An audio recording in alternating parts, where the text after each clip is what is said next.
इतिहास की किताब में स्कूल में क्या पढ़ा है आप जानते हैं? आपने भी पढ़ा होगा। अंग्रेजों की नीति थी फूट डालो राज करो। दूसरा गलत बात कर रहे हैं। पहले आप ये बताइए, आप फकीरी लाइन हैं तो आप दुनिया में क्यों पड़े हुए हैं? आप पहाड़ों में जाके तपस्या क्यों नहीं कर रहे? फकीर को चाहिए क्या? तुम जो ये द्वेष फैला रहे हो, ये जो राजनीति गंदी कर रहे हो, इस देश का बेड़ा गर्क करने पर तुलोगे। ऐसे लोगों को कंडम किया जाना चाहिए जो देश के अंदर जाति और मजहब के आधार पर भावनाएं भड़का करके समाज को बांट रहे हैं और देश को कमजोर कर रहे हैं। जो संप्रदाय के लोगों ने जेल भेजना चाहिए तो सबसे पहले आपको जाना चाहिए।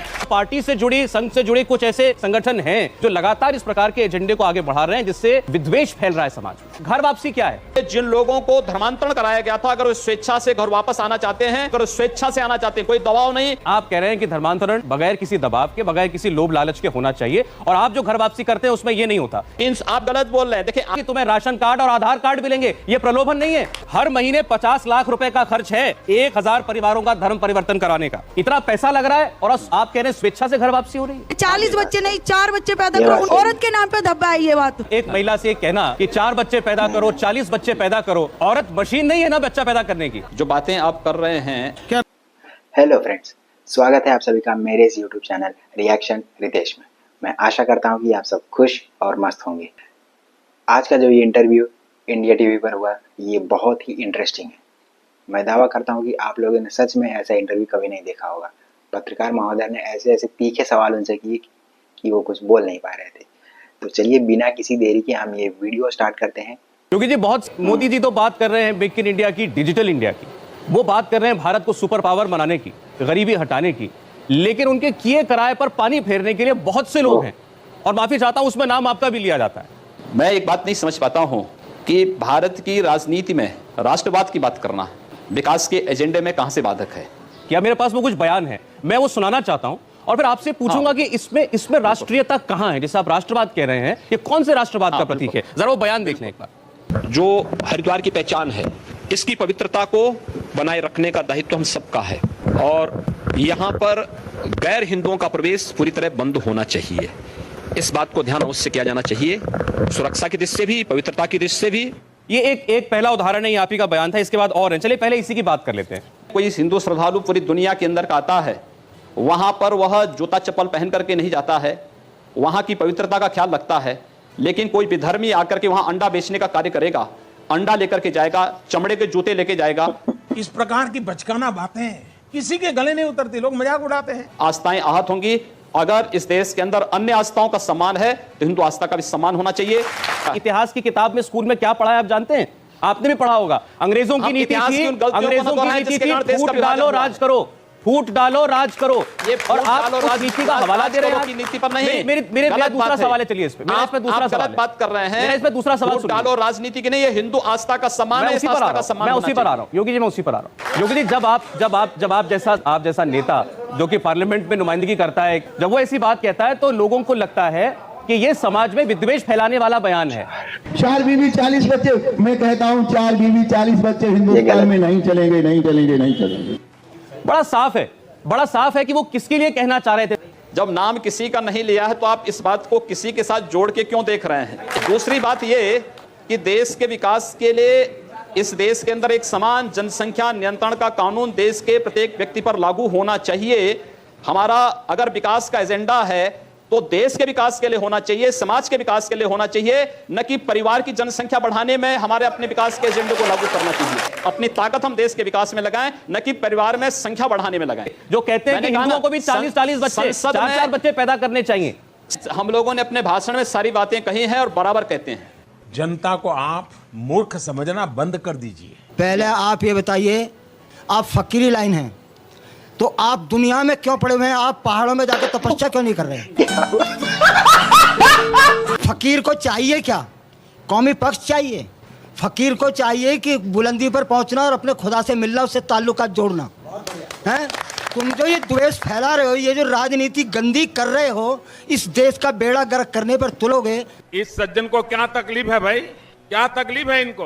नहीं, अभी मेरे 2-3 सवाल होंगे। एक जवाब ले लीजिए, जवाब ले लीजिए। मुझे लगता है इनको भारत के सन्यास का मतलब ही नहीं पता है अभी तक। इस देश के अंदर ऋषि परंपरा राष्ट्रीयता के लिए समर्पित रही है। और हम भी भारत की राष्ट्रीयता को समर्पित होकर के राजनीति को एक मंच बना करके कार्य कर रहे हैं, जहां पर भारतीय राष्ट्रीयता का गला दबाने का कार्य हो रहा है। उन गला दबाने वालों को दरकिनार करने के लिए उस मंच के रूप में हम लोगों ने इस राजनीति को स्वीकार किया है।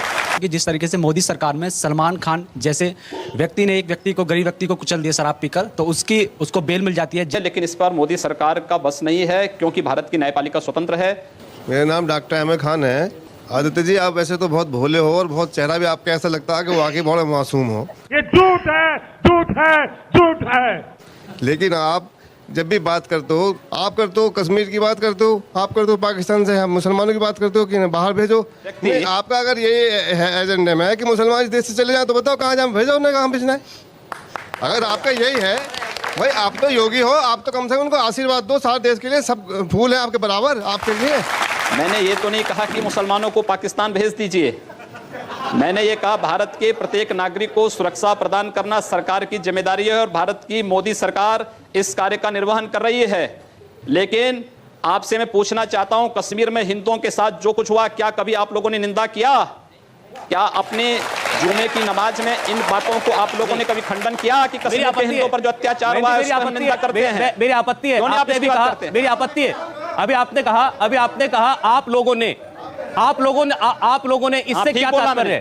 क्यों नहीं खंडन किया इन्होंने? नहीं, इससे क्या तात्पर्य है? इन सबसे जो ये प्रश्न पूछ रहे हैं, इन सबसे मेरा तात्पर्य है कि इन लोगों ने आखिर इस बात का खंडन कभी क्यों नहीं किया कि कश्मीर में जो कुछ हिंदुओं के साथ हुआ वो गलत हुआ है? खंडन करें ये लोग भी उसका। ऐसे लोगों को कंडम किया जाना चाहिए जो देश के अंदर जाति और मजहब के आधार पर भावनाएं भड़का करके समाज को बांट रहे हैं और देश को कमजोर कर रहे हैं। सर, मैं आपसे सिर्फ ये पूछना चाहता हूं, आपकी सरकार जो आई थी वो पाकिस्तान का एक मारे, अगर उसने हमारा इंडिया का एक मारा, हम उनके 100 मारेंगे। जिस दिन से सरकार बनी है उस दिन से कश्मीर में डेली पंगे हो रहे हैं। चीन हमें डांट रहा है, क्या ना श्रीलंका हमें डांट रहा है। दूसरी बात, पहलू जो हमारे सवाल का ये है कि आप अभी कह रहे हैं जो संप्रदाय के लोगों ने जेल भेजना चाहिए, तो सबसे पहले आपको जाना चाहिए। आज सीमा पर पाकिस्तान गोलीबारी करता है तो उसका जवाब मोर्टारों से भारत की सेना करती है और पाकिस्तान दुनिया के अंदर चिल्लाता भागता फिरता है। ये भारत की मजबूत विदेश नीति को प्रदर्शित करता है और भारत की सुरक्षा को प्रदर्शित करता है। आज चीन भारत की सीमा में घुसने का दुस्साहस नहीं करता है। भारत ने किया है, दुनिया के अंदर एक मिसाल प्रस्तुत किया है। क्या इससे पहले कभी हुआ है? आप लोगों को धन्यवाद करना चाहिए मोदी जी का और कम से कम नतमस्तक होना चाहिए उनके चरणों में कि कम से कम देश के प्रत्येक नागरिक को सुरक्षा की व्यवस्था उन्होंने की है, प्रत्येक नागरिक का सम्मान उन्होंने दिलाया है। दूसरा ये कि भारत के अंदर हिंदू अगर नस्ली भेदभाव में विश्वास करता, मजहब के आधार पर या धर्म के आधार पर बांटने में विश्वास करता, तो 1947 में ही आर पार हो गया होता। हिंदू से बड़ा सहिष्णु कोई नहीं। और हिंदुस्तान में अगर सेकुलरिज्म जिंदा है तो इसलिए क्योंकि हिंदू बाहुल्य भारत है, बहुसंख्यक यहाँ का हिंदू है, इसलिए है। पार्टी से जुड़ी, संघ से जुड़ी कुछ ऐसे संगठन हैं जो लगातार इस प्रकार के एजेंडे को आगे बढ़ा रहे हैं जिससे विद्वेष फैल रहा है समाज में कि भारत के अंदर अल्पसंख्यक और बहुसंख्यक के आधार पर हमने नहीं बांटा है। ये किसने बांटा है? इस देश के अंदर आखिर अत्याचार और शोषण कहां से प्रारंभ होता है, यह भी तय होना चाहिए और इस पर निष्पक्ष चर्चा इस पे होनी चाहिए। आखिर इस देश के अंदर हिंदू बहुसंख्यक है, लेकिन निकाला जाता है भारत के अंदर, खाना बदोश की जिंदगी वो जीने के लिए मजबूर होता है। दुनिया के अंदर आश्चर्य होता है इस बात को लेकर के। घर वापसी क्या है? जोर जबरदस्ती से जिन लोगों को धर्मांतरण कराया गया था, अगर वो स्वेच्छा से घर वापस आना चाहते हैं, या घर वापसी है धर्मांतरण नहीं, अगर स्वेच्छा से आना चाहते हैं, कोई दबाव नहीं, कोई लोभ लालच नहीं, लेकिन धर्मांतरण में छल है, छद्म है, धोखा है। आप क्रोनोलॉजी समझ लीजिए। अच्छा, आप कह रहे हैं कि धर्मांतरण बगैर किसी दबाव के, बगैर किसी लोभ लालच के होना चाहिए, और आप जो घर वापसी करते हैं उसमें ये नहीं होता। आगरा में 300 लोगों का धर्म परिवर्तन कराने का प्रयत्न हुआ। आप गलत बोल रहे हैं। देखिए, आगरा में कोई भी किसी प्रकार का कोई धर्मांतरण ना हम लोगों के संगठन ने किया था, ना हम लोगों की किसी संस्था का उसमें कोई योगदान था। जी, अब आप बड़ी आसानी से बच के निकलना चाह रहे हैं। मामला समाप्त आसानी से नहीं। आगरा के 300 लोग थे जो कि नमाजी टोपी बांधे हुए वहां पर बैठे हुए थे और हवन हो रहा था, टीका लगा हुआ था। उसके बाद ये कहा गया कि इनका धर्म परिवर्तन कराया जा रहा था और ये स्वेच्छा से कराया जा रहा था। अगले दिन वो क्या बयान देते हैं? धर्म परिवर्तन नहीं, वो घर वापसी चाहते थे। घर वापसी चाहते थे। उन्होंने घर वापसी कहते हैं, लोग धर्म परिवर्तन कहते हैं। उन्होंने स्वयं मंदिर भी बनाया वहां पे। उन्होंने अगले दिन ये कहा कि हमें तो ये कहा गया था कि तुम्हें राशन कार्ड और आधार कार्ड मिलेंगे। ये प्रलोभन नहीं है। हर महीने 50 लाख रुपए का खर्च है 1000 परिवारों का धर्म परिवर्तन कराने का।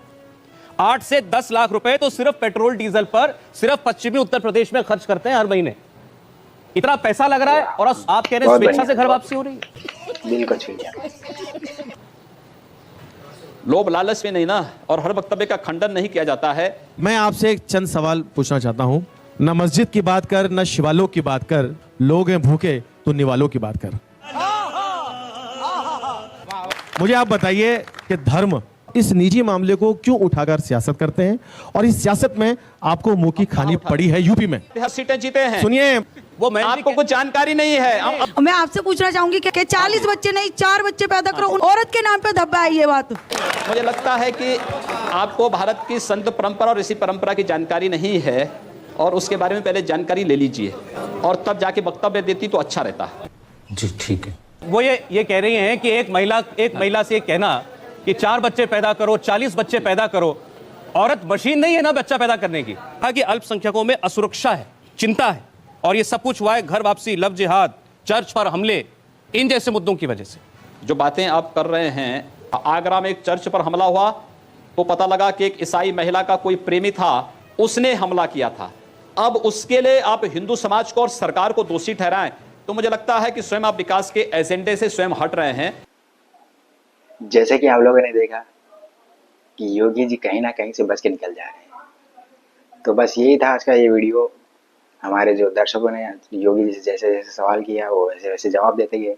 अगर ये डिबेट वीडियो, अगर ये इंटरव्यू आप सभी को अच्छा लगा हो, और मेरे वीडियो पे अगर आपको कोई कमेंट करना हो तो हमारे कमेंट सेक्शन में ज़रूर दें, और हमारे चैनल को लाइक और